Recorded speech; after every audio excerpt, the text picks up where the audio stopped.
Anudamos la sesión. De acuerdo con el calendario aprobado por la comisión y señalado por la somesa, fue citado para las 6 de la tarde don Álvaro Díaz Álvarez, médico de familia del Centro de Salud del Natahoyo, Xixón. Llámese al compareciente, por favor.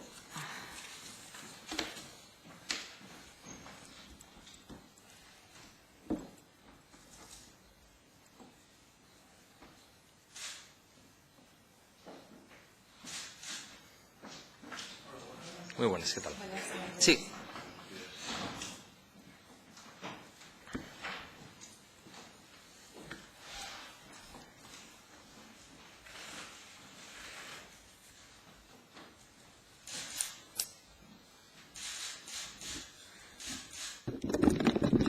Mientras se acomoda, voy explicando.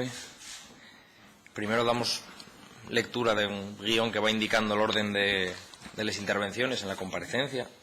Y lo primero, preguntar si tiene inconveniente en que esta presidencia utilice el asturiano, si no puede utilizar el castellano perfectamente. Vale, muy bien. Pues comienzo a leer, ¿vale? Faise constar que el compareciente está presente. De conformidad con el artículo 74 del Reglamento de la Xunta General y con la resolución del presidente de la Cámara 2/4 de 20 de octubre de 1998 sobre comparecencias ante las comisiones de investigación, va a procederse a dar lectura al compareciente de los dos derechos y eventuales responsabilidades, salvo que el compareciente renunciara a la lectura. ¿Renuncia a la lectura? Vale. Primero, el requiriu tendrá derecho a non declarar contra sí mesmo, a non confesarse responsable de ilícito penal o administrativo, al secreto profesional e a la cláusula de conciencia nos términos previstos na legislación vixente. Segundo, si durante la celebración de la comparecencia el compareciente entendiera que se está vulnerando cualquiera de los dos derechos constitucionales, solicitará la intervención de la mesa de la comisión para la su garantía, con expresa indicación del derecho que considere vulnerado y de la causa de la presunta vulneración, resolviendo la mesa al respecto. Tercero, el que convocado ante una comisión parlamentaria de investigación faltare a la verdad en el testimonio será castigado con la pena de prisión de 6 meses a 1 año o multa de 6 a 12 meses. Cuarto, las conclusiones aprobadas por el Pleno van a publicarse en el Boletín Oficial del Parlamento y van a ser comunicadas al Consejo de Gobierno sin perjuicio de que, en el su caso, la mesa de la Cámara les traslade al Ministerio Fiscal para el ejercicio de acciones cuando proceda. Quinto, de las incomparecencias o presuntos falsos testimonios que se pudieran poner de manifiesto en el dictamen de la Comisión de Investigación, la mesa de la Cámara, a través de la su presidencia, va a dar traslado al Ministerio Fiscal para el ejercicio de acciones cuando proceda. Hasta aquí la lectura de los derechos.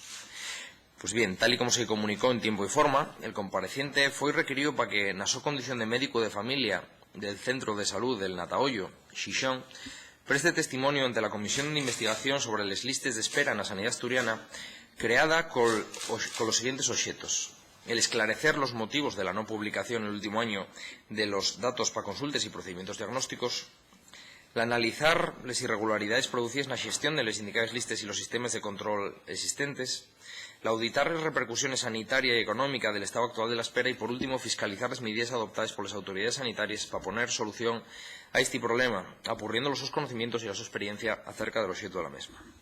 Como también se comunicó en tiempo al compareciente, tiene la posibilidad de hacer una exposición previa, si lo desea, por no más de 30 minutos. Seguidamente, los miembros de la comisión podrán formular preguntas de acuerdo con el siguiente orden. En primer lugar, el Grupo Parlamentario Ciudadanos, su diputado Armando Fernández Bartolomé. Después el Grupo Parlamentario Foro Asturias, la diputada Carmen Fernández. Después el Grupo Parlamentario Izquierda Unida, la diputada Marta Pulgar. Después el Grupo Parlamentario Podemos, yo mismo, Andrés Fernández Vilanova. Cuando yo formule las preguntas, dejo de ser presidente y la presidencia la paso a ocupar el Grupo Parlamentario Popular. Después el Grupo Parlamentario Popular, el diputado Carlos José Suárez. Y por último el Grupo Parlamentario Socialista, la diputada Carmen Eva Pérez. Pues acabado el turno de preguntas, dispondrá de 5 minutos, si lo desea, para hacer precisiones o aclaraciones. La comparecencia desarrolla en sesión pública, que puede seguirse en directo a través de la web de la Xunta General, que se graba y que va a publicarse en el diario de sesiones de la Xunta. Bien, he explicado todo esto. ¿Desea el compareciente hacer una exposición previa? Sí. Pues adelante. Muy bien. Muchas gracias por ofrecerme la posibilidad de estar aquí. Mi nombre es Álvaro Díaz Álvarez, soy médico de familia. Trabajo desde hace 30 años, desde su apertura en el año 86, en el Centro de Salud del Natahoyo en Gijón. y ahí he desarrollado prácticamente toda mi vida profesional, excepto el periodo de formación de MIR, que lo hice en Cabueñes, y un año que trabajé después en el extinto Insalud. El resto de mi vida profesional se ha desarrollado en el Centro de Salud del Nataurio. Quisiera empezar haciendo una especie de declaración de conflicto de intereses, o más bien de no intereses, en el sentido de que, aunque estoy aquí invitado por un grupo parlamentario, no pertenezco a ningún partido, ni he pertenecido nunca y tampoco pertenezco a ningún sindicato, ni profesional ni de clases.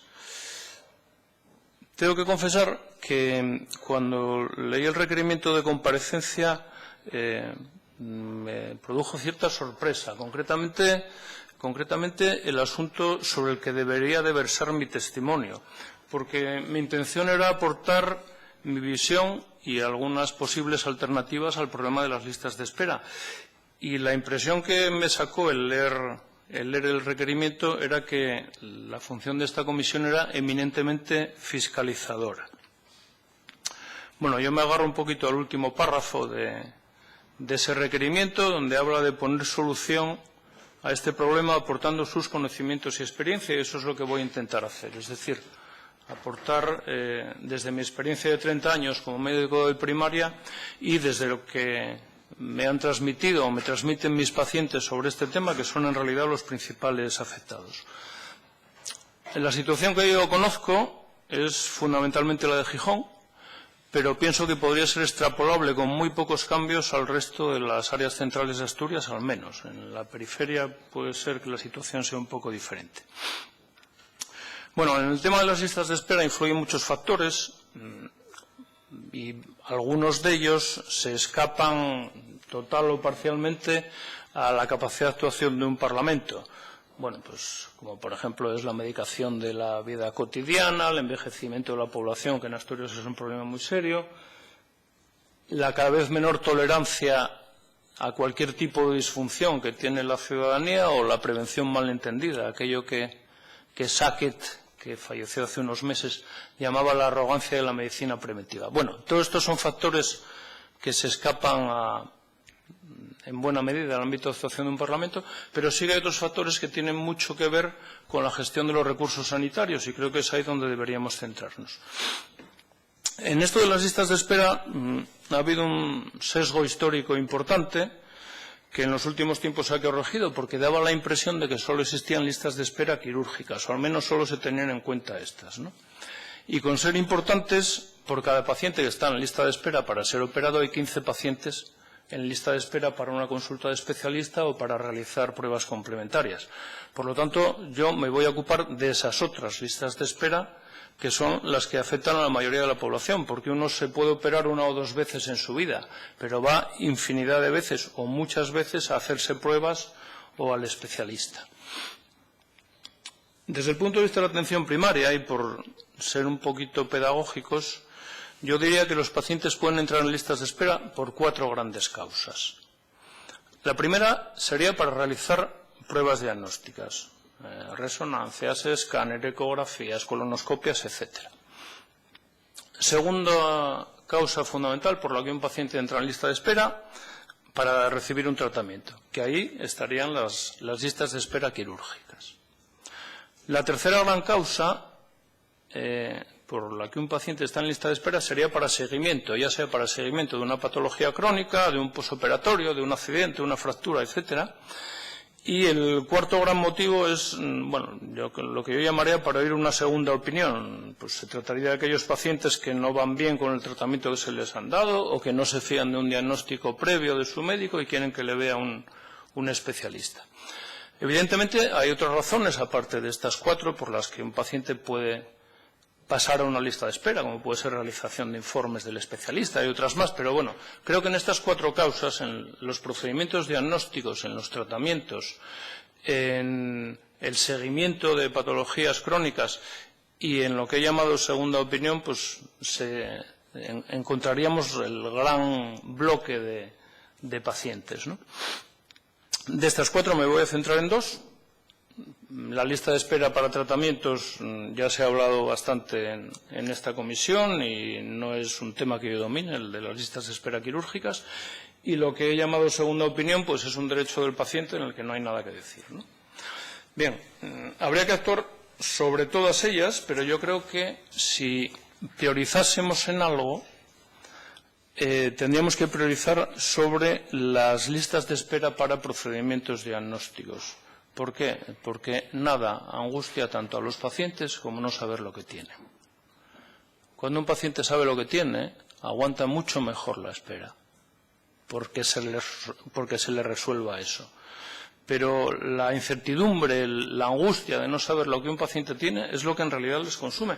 Y además, si eso que tiene es grave, hay que decir que nuestro sistema de salud es bastante diligente cuando se detecta al paciente algo grave. El gran problema es lo que se tarda en detectar a veces. Pero cuando se detecta un tumor o alguna patología que requiere atención rápida, ciertamente esta sanidad que tenemos, que es una excelente sanidad, suele ser bastante diligente. Bien, entonces, yo creo que la lista prioritaria sería la de procedimientos diagnósticos. ¿Y cómo se reduce la lista de espera en procedimientos diagnósticos? Bueno, pues básicamente favoreciendo el acceso a la atención primaria a todos aquellos procedimientos diagnósticos no invasivos e invirtiendo en aparataje y en personal para estos procedimientos diagnósticos. Es decir, el médico de atención primaria debería de poder acceder a muchas más pruebas diagnósticas de las que accede en la actualidad. Por ejemplo, si los médicos de primaria pudieran solicitar resonancias magnéticas de rodilla, probablemente solo se derivaría traumatología a la patología de rodilla que fuera subsidiaria de cirugía. Hoy día, casi todos los pacientes que tienen un problema de rodilla, o buena parte de ellos, necesitan una resonancia y solo por el hecho de tener que hacerla ya se genera una derivación. En realidad, las estadísticas demuestran que los médicos de primaria son muy rigurosos a la hora de solicitar pruebas complementarias a los pacientes y que casi siempre que un médico de primaria entiende que un paciente debe hacer una prueba complementaria que está fuera de su ámbito, luego el especialista la pide. Es decir, que no hay que temer al hecho de que los médicos de primaria puedan acceder a más pruebas diagnósticas a las que ahora no se accede. Por tanto, primera medida para reducir las listas de espera en el tema de listas de espera diagnósticas sería facilitar el acceso de la primaria a estas pruebas. Si se pueden hacer en el centro de salud, como por ejemplo es el caso de ecografías, aunque requieren cierta formación, o otro tipo de pruebas. Por ejemplo, hay un aparatito de este tamaño que se llama dermatoscopio que permite detectar muy bien lesiones dermatológicas que pueden ser potencialmente malignas, con lo cual evitas derivaciones a dermatología. Un dermatoscopio cuesta a partir de 400 euros y, sin embargo, en los centros de salud no los hay, salvo aquellos que proporciona la industria farmacéutica en algunos. Bien, si no es posible realizar las pruebas en el centro, pues se realizarían en el hospital y yo creo que ahí hay que priorizar los servicios de ayuda al diagnóstico, laboratorio y radiología fundamentalmente. Es decir, tanto en cuanto a personal como en cuanto a aparataje. No tiene ningún sentido que en un hospital se contraten 5 neurólogos para reducir las listas de espera si el atasco está en lo que se tarda en hacer a los pacientes de neurología una resonancia. Por lo tanto, habría que invertir básicamente en personal y en aparataje para estas pruebas diagnósticas. Otro bloque sería el de seguimiento de las patologías crónicas. Hay muchas patologías crónicas que llenan hoy por hoy las consultas de los especialistas y que podrían ser realizado su seguimiento en atención primaria. ¿Para eso qué hace falta? Pues para eso hace falta sentarse y delimitar campos, pero sentarse desde la base, es decir, cada servicio del hospital se reúne con los centros de salud que de él dependen y analiza qué tipo de pacientes y qué patologías les están generando listas de espera y si estos pacientes han de ser seguidos en el hospital o en primaria. Esto los pacientes no lo ven mal. Es más, muchas veces después de estas visitas de seguimiento los pacientes van al médico de familia a que le dé el visto bueno a lo que el especialista le ha dicho o al cambio de tratamiento que le han dado. Por lo tanto, los pacientes esto, bueno, no lo van a ver mal en absoluto, porque ya se está dando. Y esto permitiría además ahorrar recursos. Hay diabéticos, cardiópatas, etcétera, que se hacen controles en su centro de salud y en el hospital. Y aunque se ha hecho mucho en estos últimos años para evitar duplicidades de análisis y tal, todavía hay muchos focos de ineficiencia. Es verdad que hay patologías que por su escasa frecuencia o pacientes que por su complejidad el médico de familia no los puede dominar, pero buena parte de los problemas crónicos que saturan las consultas de seguimiento de atención especializada pueden ser asumidos por el médico de familia y, de hecho, ya lo son, aunque vayan al especialista. Y el especialista, en estos casos, debería actuar como médico consultor para aquellos pacientes que requieran una opinión más cualificada, pero lo que no tiene sentido es que cardiólogos, nefrólogos, endocrinólogos estén tratando hipercolesterolemias, hipertensiones simples o diabetes del adulto. No tiene ningún sentido y satura de una manera importante las consultas de especializada. Por lo tanto, esta segunda medida se trataría de que los distintos servicios hospitalarios analicen con los centros de salud que les corresponden aquellos pacientes que han de ser seguidos en el hospital o en primaria y actuar siempre bajo el prisma de que el especialista actúe como médico consultor cuando se le requiera. Bueno, independientemente de estas dos medidas que incidirían sobre dos grandes bloques de pacientes que generan listas de espera, hay otro tipo de un par de cuestiones generales que me gustaría también mencionar, ¿no? Hace unos días un compareciente en esta comisión afirmó que la mitad de las derivaciones preferentes que se hacían a su servicio en realidad no lo eran. Bueno, como ustedes saben, los médicos de familia podemos derivar a atención especializada con carácter normal o con carácter preferente. Las derivaciones urgentes no existen en la práctica, en casi ningún servicio, porque casi siempre que hace falta una derivación urgente, lo que se dice al paciente es que vaya al servicio de urgencias, donde, paradójicamente, las más de las veces es también atendido por un médico de familia, aunque él piensa que le atiende un especialista, pero bueno, se da esa paradoja, ¿no? Bien, entonces, las derivaciones son o con carácter normal o con carácter preferente. El problema surge cuando la demora normal es anormal. Y cuando la demora normal es anormal, entonces lo normal se convierte en preferente. Quiero decir que a nadie se le escapa que un adolescente que inicia relaciones sexuales y que necesita ponerse un implante anticonceptivo no es una consulta preferente. Pero claro, si la consulta se la dan en el servicio de ginecología a 7 meses vista, puede suceder que llegue a esa consulta con una barriga considerable. Y a nadie se le escapa que graduar la vista a un paciente que ve peor o que se le han roto las gafas no es una consulta preferente. Pero cuando la consulta para el servicio correspondiente se la dan al cabo de 6 meses, pues lógicamente la única opción que cabe es una consulta preferente. Y estos plazos no me los estoy inventando. Estos plazos son las demoras que tiene el hospital de referencia con el que nosotros trabajamos en datos de hace 3 días. Entonces, ¿cómo resolver esto de un modo razonable? Bueno, yo creo que la solución sería que desde atención primaria se gestionara una parte de las agendas de especializada. ¿Esto qué quiere decir? Quiere decir que yo, médico de familia, puedo acceder, al menos en parte, a la agenda del cuadro de especialistas que me corresponde y, en función de la gravedad del paciente, de cómo esté esa agenda y de lo prioritario que me parezca el problema, darle la cita con una demora o con otra. Eso lo pueden hacer los pacientes con su médico de cabecera. Hoy día se puede pedir cita por Internet en Asturias para cualquier médico de atención primaria. Bien, ¿qué dificultad hay en que, al igual que los pacientes lo pueden hacer para su médico de atención primaria, los médicos de atención primaria lo pueden hacer para los especialistas que les corresponden? De hecho, además, se está dando una perversión con esto. Una perversión que algunos pacientes la saben y la utilizan.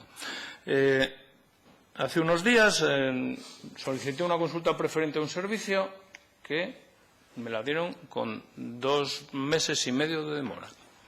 Bien, ese mismo paciente fue al servicio de urgencias del hospital, le dieron un tratamiento, pero le dieron del servicio de urgencias del hospital, donde lo atendió un médico de familia, por cierto, una consulta preferente para ese servicio al cabo de 7 días. Esto los pacientes lo saben, cada vez lo saben más y lo utilizan, y lo único que hace es contribuir a saturar los servicios de urgencia hospitalarios. Por lo tanto, los médicos de familia deberíamos de tener acceso a estas agendas para ser nosotros quienes priorizáramos el grado de demora que se puede admitir. Un paso más en esta línea, aunque hoy por hoy es impensable en un sistema tan hospitalocéntrico como el nuestro, sería que cada centro de salud eligiese su propio cuadro de especialistas dentro de su área sanitaria. Se lleva años hablando de mejorar la coordinación entre primaria y especializada y nada mejoraría tanto esa coordinación como este hecho. Lo dejo caer, consciente de que en este sistema nuestro es una utopía, pero como diría Galeano, nos sirve para caminar. Y tampoco hace falta ir muy lejos para ver sistemas que funcionan así, como es el Reino Unido, y que funcionan bien, en que la atención primaria gestiona su propio cuadro de especialistas. Bueno, por último, y termino la exposición, una consideración que creo que es no menos importante, aunque la diga en último lugar, que creo que es que hay que tener respeto por el paciente. Respeto por el paciente significa, primero, procurar tener una buena comunicación con los pacientes. Esto va mucho más allá de las listas de espera, pero una buena comunicación de todos los sanitarios, no solo de los médicos, con los pacientes evitaría un montón de quejas, de situaciones conflictivas, y una mala comunicación hace justo lo contrario, ¿no? Y yo creo que habría que formar a todos los profesionales sanitarios, todos, desde administrativos hasta médicos, pasando por todos los estamentos, en comunicación. Debería ser algo transversal en la formación. Pero bueno, cuando me refería al respeto, no me refería solo a comunicarnos bien. Me refiero a que no se puede decir a los pacientes, usted espera a que le llamen. Como si el paciente no tuviera ninguna otra cosa que hacer en la vida que no sea estar esperando una llamada para hacer una prueba o para una consulta. Esto es una falta de respeto absoluta. Los médicos, tanto de primaria como de especializada, deberían de tener en su mesa o en su ordenador un listado actualizado semanalmente de la lista de espera para pruebas complementarias, para interconsultas y para todo. Y el paciente debería de saber, cuando sale de la consulta, cuánto aproximadamente, siempre dentro de un margen, pero cuánto tiempo aproximadamente va a tardar en llamársele para esa consulta o para esa espera. No puede ser que uno tenga que hacer su vida en función de que reciba una llamada de teléfono que a lo mejor llega, a lo mejor no. Y lo mismo debería suceder para las intervenciones quirúrgicas. Y tampoco es de recibo situaciones que se dan de que a un paciente se le cancela una cita y se le dé otra a 4 meses vista. O sea, esto me parece una falta de respeto hacia el paciente, que es en realidad el que está sosteniendo el sistema, que no lo deberíamos admitir. Bueno, aquí ya paro la exposición. Después de todos los compañeros que han pasado por aquí y los que faltan, yo comprendo que estén ustedes un poco cansados de oír discursos y agradezco que me hayan permitido exponer el mío y quedo a su disposición por lo que quieran preguntar, si es que quieren preguntar algo. Muchas gracias. Muy bien, pues damos paso al turno de preguntas de los grupos parlamentarios, empezando por el Grupo Parlamentario Ciudadanos y su diputado Armando Fernández Bartolomé. Muy bien, muchas gracias, señor compareciente. Parte de su intervención, si tuviera que resumir, pasa por potenciar la atención primaria para que resuelva parte de los problemas que ahora se van a especializada. Yo creo que sería una tesis clara. ¿Esto no supondría una mayor saturación para la atención primaria, que siempre se han quejado los médicos de falta de tiempo para atender a los pacientes? Bueno, por un lado sí. Por otro lado hay que matizar. A ver, las consultas de atención primaria están saturadas en las ciudades, en las zonas rurales no están saturadas. Eso por un lado, que parece que solo existen Gijón, Oviedo y Áviles.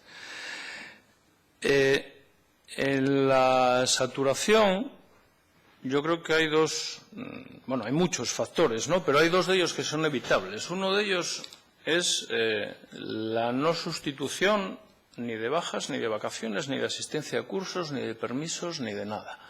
En los centros de salud, la mayoría de las veces, la mayoría de los días del año, las plantillas no son reales, porque hay 2 o 3 médicos en un centro de salud de 10 que no están, pues, por alguna de las causas que he dicho. De tal modo que en la práctica real hay 7 u 8 médicos que están viendo los pacientes de 10. O sea, los propios y los de los compañeros que no están. Y en enfermería sucede 3/4 de lo mismo. Por lo tanto, esta sería una parte de saturación perfectamente evitable si se sustituyese. Y esto tendría otros beneficios positivos, pero bueno, no voy a entrar en ello. Y un segundo factor es la carga burocrática que tenemos en atención primaria. A los médicos de familia no nos molesta tener que diagnosticar o tratar a muchos pacientes. Lo que nos molesta es no poder hacerlo en condiciones por una carga de trabajo administrativo que nos desborda y que muchas veces puede ser evitable. Y además sería eficiente, es decir, que el médico haga labores de administrativo es absolutamente ineficiente, pero sí es eficiente que haga sus labores, evitando con ello que tengan que ir a atención especializada.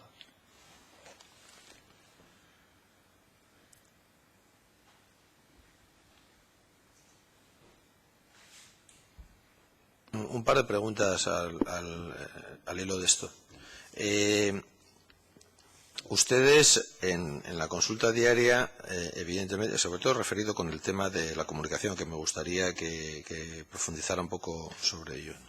También el anterior compareciente habló de confianza, hemos hablado de trato, de buen trato, pero además es que el buen trato es eficiente, es decir, genera actitudes positivas y, por tanto, genera salud. Porque ustedes, en parte, la medicina de familia tiene mucho que ver con los aspectos psíquicos del paciente. Bueno, toda la medicina yo creo que tiene que ver con los aspectos psíquicos. En ese sentido, hay ámbitos de mejora de lo que se podría hacer en los centros de salud desde un punto. Hay experiencias, no ya respecto al tema de la agenda de 10 minutos, que sería fundamental, sino otro tipo de experiencias a lo largo de su vida profesional que haya visto usted que podrían ser implementadas por el sistema, bien desarrolladas por los propios médicos o por otros profesionales sanitarios, que al final acabarían redundando en que la gente se sintiera más contenta, más segura y, por tanto, en ese sentido, a medio y a largo plazo, esa confianza en el sistema implicara también menos abuso del sistema. Y ha visto también una evolución negativa en los últimos años, es decir, la gente abusa mucho del sistema, incluso no valora lo que tiene. Me gustaría que hiciera alguna pequeña reflexión sobre esto.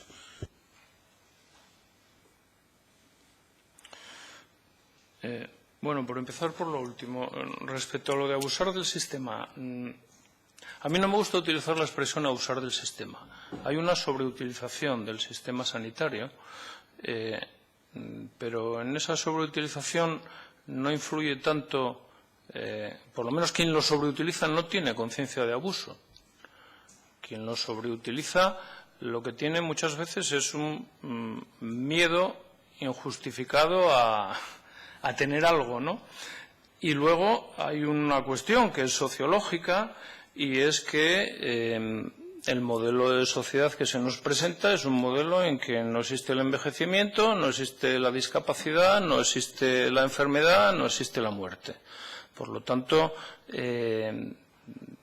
cualquier cualquier cosa que te ayude a evitar esas situaciones que son de la vida cotidiana, pero que parece que están desaparecidas del mapa, pues cualquier recurso que ayude a evitar eso se utiliza. Y, evidentemente, la sanidad es un recurso fundamental para intentar luchar contra estas cosas que, por otro lado, son inevitables, ¿no? Entonces, en este sentido, hay un problema sociológico ahí de pérdida de tolerancia a cualquier tipo de discapacidad, que habría que abordarla desde la atención primaria, se aborda, en la consulta del día a día se aborda, en charlas se aborda, pero habría que hacer mucho más a otros niveles. Es una cuestión que tiene un componente educacional importante, ¿no? Como tantas otras. Pero bueno, ya digo, yo no me gusta llamarlo abuso del sistema, porque quienes lo utilicen no tienen conciencia de abuso en absoluto, todo lo contrario. Muchas veces quienes más van a la consulta por patologías menores son los que se consideran más enfermos. La otra cosa, la primera cosa que usted planteó, sí que me gustaría hacer una consideración, y es que en la confianza entre el médico y el paciente, uno de los factores fundamentales es la estabilidad laboral. Es decir, cuando a un paciente se le está cambiando de médico cada X meses, no acaba cogiendo confianza en ninguno. Por lo tanto, la estabilidad laboral es un arma fundamental para que el médico pueda desarrollar sus potencialidades de confianza con los pacientes. Y aquí en Asturias, en ese tema, estamos fatal. Es decir, el porcentaje de empleo precario que hay en Asturias entre los médicos es tremendo.